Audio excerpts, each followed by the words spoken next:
हरे कृष्णा, दंडवत प्रणाम। आज हम भगवद गीता के अध्याय नंबर 1 से श्लोक नंबर 24 और 25 बोलेंगे। संजय उवाच एवमुक्तो ऋषिकेशो गुणाकेशेन भारत सेनयोरुभयोर्मध्ये स्थापित्वा रथो उत्तमम्।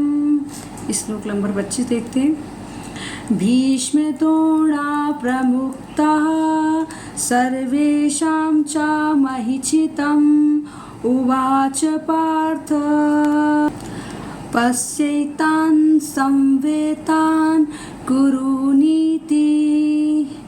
अब इसका अर्थ देखते हैं।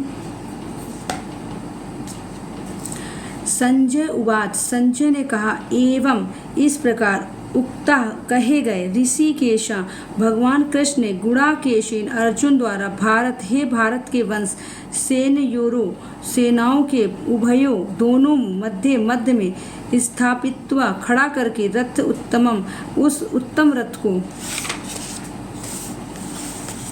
भीष्म पितामह द्रोण गुरु द्रोण प्रमुखता के समक्ष सर्वेशाम सबों के चा भी महीक्षितम संसार भर के राजा उवाच कहा, पार्थ हे पार्थ के पुत्र पश्य देखो एतान इन सबको समवेतान एकत्रित कुरुवंश के सदस्यों को इति इस प्रकार। अन्वय देखते हैं।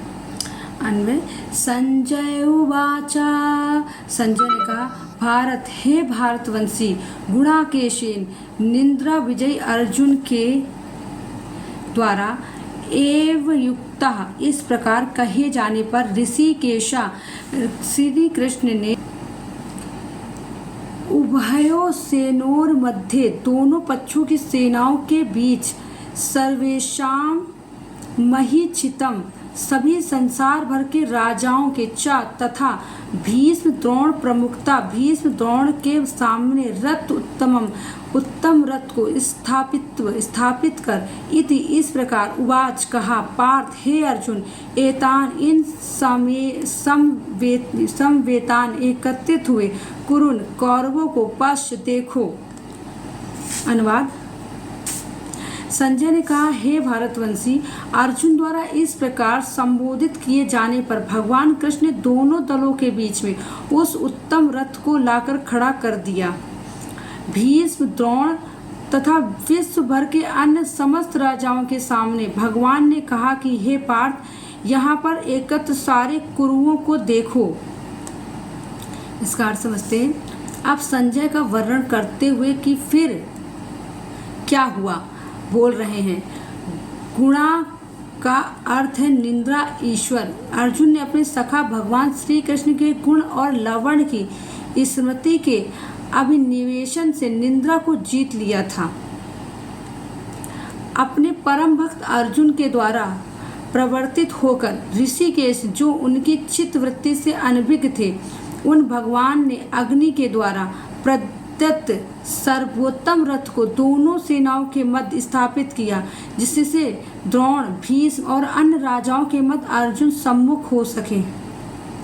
हे पार्थ यहाँ एकत्रित कुरुओं को देखो और ऋषि के शब्द अर्थात जो अर्जुन के मन को जानते हैं उनसे यह ध्वनित हुआ कि क्योंकि आप मेरे पिता की बहन के पुत्र हैं तो निश्चित रूप से मैं आपके रथ में आपके साथ रहूंगा, परंतु अभी तुरंत आप अपने युद्ध की इच्छा को त्याग देंगे, क्योंकि ऋषिकेश के रूप में मैं सब जानता हूँ, इसलिए यह भी जानता हूँ, तो फिर शत्रु सेना का निरीक्षण करने का क्या लाभ है।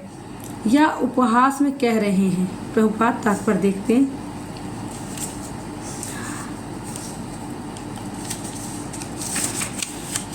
इस श्लोक में अर्जुन को गुणाकेश कहा गया है।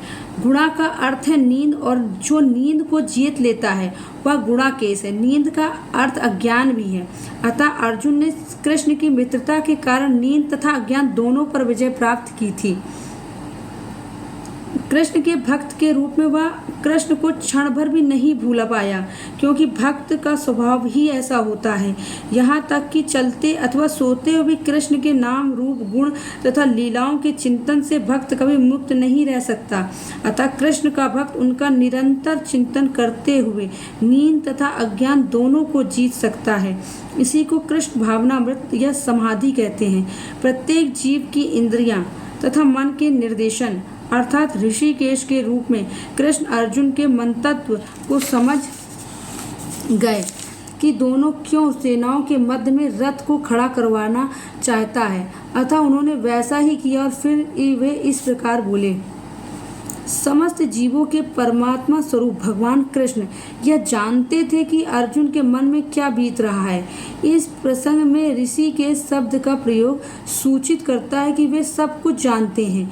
इसी प्रकार पार्थ शब्द अर्थात प्रथा या कुंती पुत्र भी अर्जुन के लिए प्रयुक्त होने के कारण महत्वपूर्ण है। मित्र के रूप में वे अर्जुन को बता रहना चाहते हैं कि चूंकि अर्जुन उनके पिता वासुदेव की बहन प्रथा का पुत्र था, इसलिए उन्होंने कृष्ण का सारथी बनना स्वीकार किया था।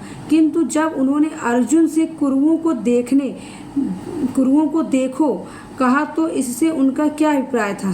क्या अर्जुन वहीं पर रुककर युद्ध करना नहीं चाहता था? कृष्ण को अपनी बुआ प्रथा के पुत्र से कभी भी ऐसी आशा नहीं थी। इस प्रकार से कृष्ण ने अपने मित्र की मना स्थिति को पूर्व सूचना परिहासवश दी है। हरे कृष्णा। Thank you. धन्यवाद। प्रणाम।